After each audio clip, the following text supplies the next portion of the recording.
እውነት ለመነጋገር ከተባለ ሰላም ከዚህ ታጣቂ በላይ የሚፈልጉ የለም። ግን ሰላም ከተፈጠረ ድንገት ፌደራል መንግስት ይዘናል የሚሉ ጥቂት ሰዎች አሉ። ፌደራል መንግስት ምህረት አድርጋለሁ እገሌ የምትባል ሰዎች ብላንኬት ምህረት ብቻ ሳይሆን እገሌ የምትባል ሰውዬ ፕሊስ ወደ ፈለከው ቦታ መሄድ ትችላለህ ብለህ ነገርልኝ እየተባለ ጠቅላይ ሚኒስትሩ የነገረው እኔም ሄድኩ አይደል እንዲህ እየተባላችሁ ነው እያልኩ ነው። እነሱ ሰላም ተፈጥሮ ልንያዝ የምንችልበት እድል አለ ብለው ከሚሰጉ ይልቅ ህዝቡ ወደ ሙሉ ትርምስና ስጋት ገብቶ እነሱ የሚያዙበት እድል እንዳይኖር ማድረግ ይመርጣሉ። በምን ልታስረዳቸው ይችላል?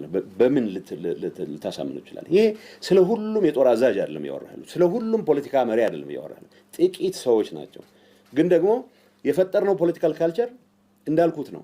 በስርዓት በይፋ የተቋቋመ በጠቅላይ ሚኒስትር ደብዳቤ የተሾመ ፕሬዝዳንት ጠቅላይ ሚኒስትሩ ያገኟቸው መድረኮች ላይ በየጊዜው ነው መገኘት ያለበት። የትግራይን አጀንዳ አጋጣሚ ጠቅላይ ሚኒስትሩ ጋር ቀጠሮ መያዝ ብቻ ሳይሆን ባገኘው አጋጣሚ ይሄን አጀንዳ መፈጸም አለብህ ብለህ መጠየቅ የምትችልበትን እድል ነው።